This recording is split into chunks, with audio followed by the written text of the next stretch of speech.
To begin with, I'd like to invite Johanna Barclay up to the stage. So Johanna is the Senior Research Development Manager at the Research Strategy Office here at UNSW. But she is so much more than that. Johanna holds a PhD in Biological and Biomedical Sciences from the University of Queensland. She was a research fellow at the Translational Research Institute in Endocrinology and Metabolic Health, and more recently spent 5 years at the Mater Medical Research Institute in Queensland. There's much more that I could probably tell you about Johanna, but I'll probably pronounce it incorrectly. So I'll pass on to her now. Please give her a warm round of applause.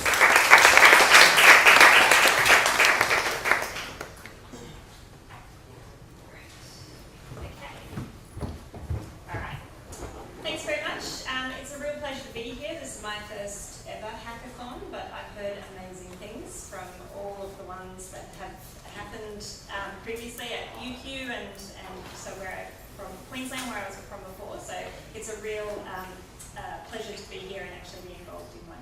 So I'm just going to give you a brief overview of non-communicable diseases and exactly what that is, the scope, and then I'll give a little bit more information around diabetes because that's really something that I've worked on previously. Just as an example. So these are also known as chronic diseases.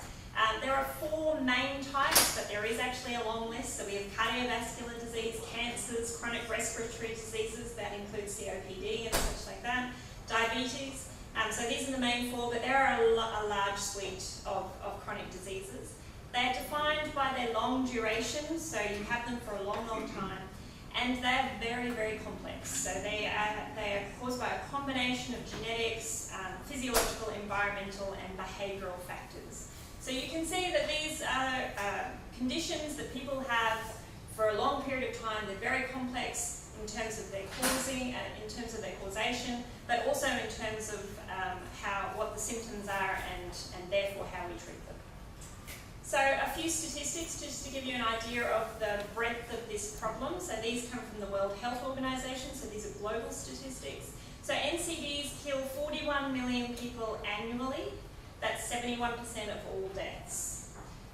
Around 15 million people die prematurely from NCDs. So prematurely means between the age of 30 and 69 years. So these are not diseases that kill people because they're quite old. People die really at a sort of premature age from NCDs. And importantly to the question tonight, 85% of these occur in low and middle income countries. So this is something that does affect people in low and middle income countries. It's not only a high income problem. I'll go into that in a little bit more detail soon. So 80% of all premature NCD deaths are caused by the major 4 groups. So you can see those 4 groups, although there's a wide range of chronic diseases, those 4 are the really big ones. So in terms of this idea of low and middle income countries and how they're affected by NCDs, this will hopefully help illustrate that. If you can just focus for the first part on the left-hand side of the screen, you can see NCDs as a percentage of deaths here. And this is a range of income level in countries. And if you look at just the percentage of deaths, you can see that Australia and the US and Europe, those sort of higher income countries, actually have a higher percentage of NCD deaths. However, this is not adjusted for age.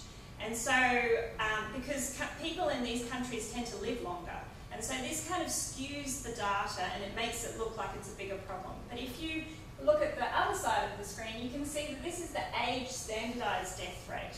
And once you standardise for age, you can see that the low and middle income countries have a much higher rate of death through NCDs. And so this is the type of problem that we're looking at here.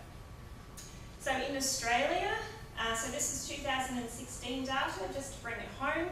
You can see males on the left, females on the right, and this is cause of death. You can see the top 4 are all chronic diseases in there, and really quite high numbers.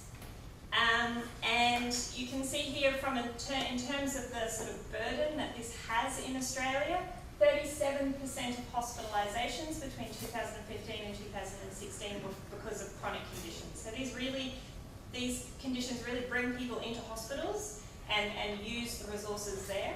87% of deaths were from chronic diseases in 2016, and the burden of disease, 61% of the burden of disease was caused from chronic conditions.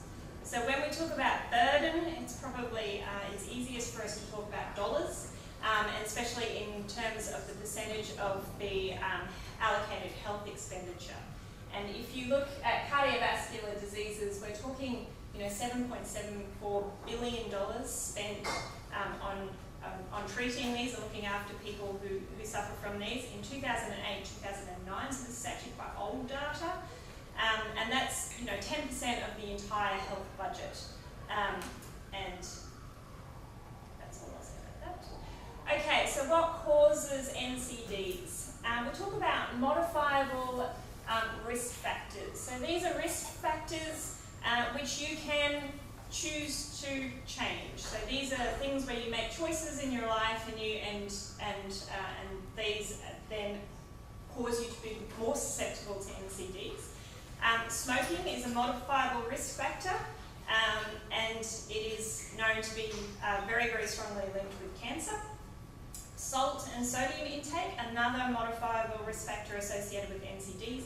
Alcohol use is another, and low physical activity. So there's no big surprises here. There are also metabolic risk factors such as high blood pressure, overweight or obesity, hypoglycemia, and hyperlipidemia, so high blood glucose and high blood lipids. Now you can see that those metabolic ones are very much linked to the modifiable for many people, but not for all. So sometimes there's a genetic predisposition that people end up with these things and they're no longer modifiable. So these are the types of risk factors that are associated with NCDs. So what do we do about NCDs? How do we currently tackle this problem? And clearly we still have a very large problem, but these are the types of strategies that we're using at the moment. So we have prevention, and in some cases there are some options to prevent, but not all. Detection, so early screening and early detection of people who are at risk or people who are predisposed to these kind of conditions. Screening, so again trying to find out who actually has these conditions. Sometimes people are in the population, they don't realise they have these conditions, and so they're not being treated appropriately. And then treatment, so we have drugs and devices that can help with these conditions, but they're very, very complex. And so the treatment might be for the disease itself, or it might be just to manage the symptoms, depending on what that NCD is. So if we can just take a minute and delve a little bit into one of these, and this would be diabetes. So diabetes this is a terrible slide, I'm sorry, I searched a long time to find a prettier slide. So people can be predisposed to diabetes. They might have a genetic background, a very sedentary lifestyle. They might be very overweight or obese. And all of these things can lead to something called insulin resistance. And this is just where the insulin just doesn't work anymore. So insulin resistance impacts on the liver because the liver is really important for producing glucose. It can impact on the muscle because the muscle is really important for taking extra glucose out of your blood. And it can impact on your adipose tissue or your fat tissue because this is what helps, it takes some glucose, but it also produces or moderates all of the different lipids in your body. So when these particular tissues don't respond to insulin anymore, they become resistant to insulin, then they can't modify this balance between glucose and insulin in your body. And this is a very, very delicate balance. And so what happens is that you end up with glucose intolerance. So your glucose goes very high, and your pancreas, which produces all your insulin, can't respond anymore. So it doesn't respond to the glucose anymore, and so then you have a further imbalance and the disease becomes progressively worse.